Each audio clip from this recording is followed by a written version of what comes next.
feel like, the weight of the world is on your shoulders? Mm-hmm. Like you miss one deadline and suddenly, bam, the world's ending. Right. Happens to the best of us, right? Right.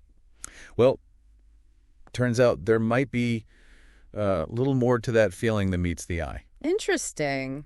We're diving into the work of Ernie Vecchio. He's a trauma psychologist who coined this term, get this, ego-solarism. And I'm already intrigued. So he's coming at this from a trauma perspective. Yeah, and he sees this pattern a lot, right? Like we get so caught up in our own struggles that we forget everyone else is going through their own stuff too. And that's ego-solarism. It's like we know intellectually that we're just one tiny piece of a gigantic, cosmic puzzle. Mm-hmm. But it's like emotionally, we're still stuck in that me, myself, and I mode. It's like we're hardwired for it or something. So to be clear, we're not saying people actually believe they're the center of the universe, right? Right. But Vecchio uses this idea of ego-solarism to show how much our egos can, warp our perspective. Like our problems become magnified, everything feels way more intense because it's all about me. Exactly. Like back when people thought the sun revolved around the earth, total ego-solarism. And he calls this disconnect, this knowing one thing but feeling something totally different. He calls it cognitive dissonance. Yeah, cognitive dissonance. And it's everywhere. Think about climate change. Okay, yeah. We get the science. We know it's a big deal, but living our lives like we really get it, it's tough. Vecchio argues that this dissonance, this struggle between logic and emotion, it can really mess with our mental well-being. Makes sense. So it's not just about being a little self-centered. Not just that. Vecchio is saying that ego-solarism, it has this ripple effect. Yeah. It impacts our mental state and then it bleeds into our relationships, how we treat other people, the whole 9 yards. Exactly. Because if we're always coming from this me-first perspective. Yeah, it's pretty hard to connect with other people to understand what they're going through. Right. It's like this barrier to real empathy. It's like we're building walls instead of bridges, Okay, so then how do we break out of that?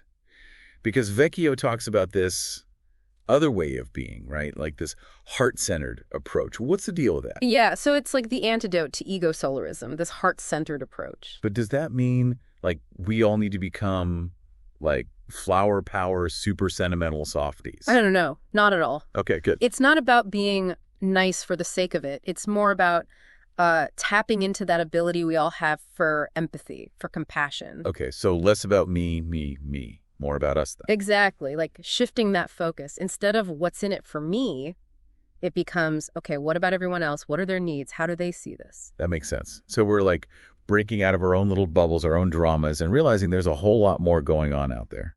Yeah, exactly. And the cool thing is this isn't just some vague, be nice to each other kind of thing.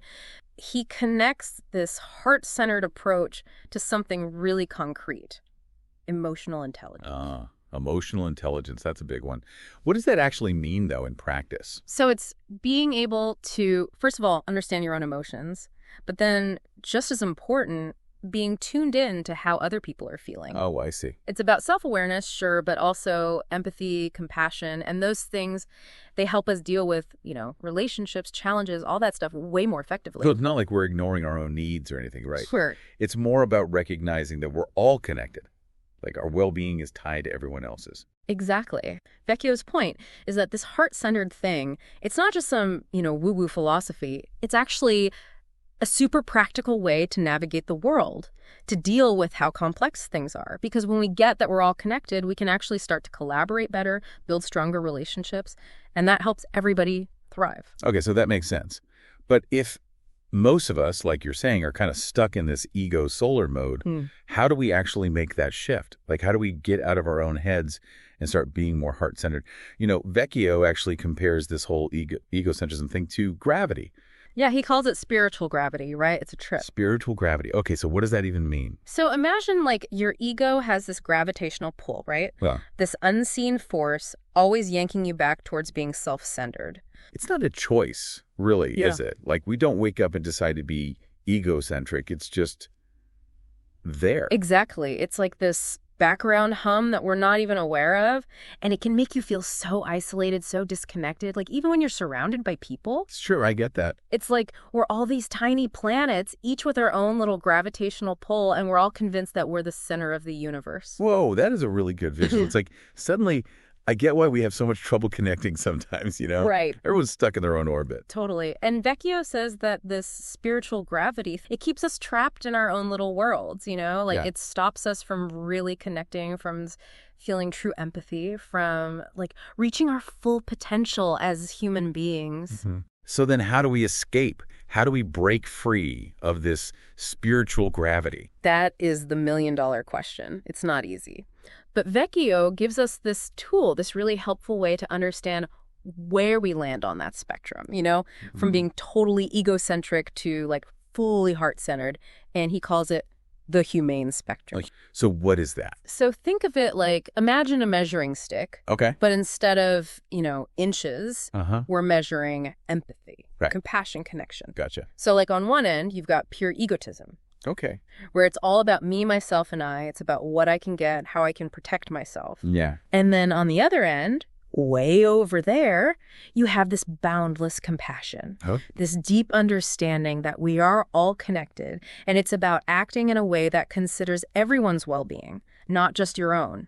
So where do most people fall on this thing? That's the thing. It's not about putting people in a box, right? Yeah. It's a tool for self-reflection. Right.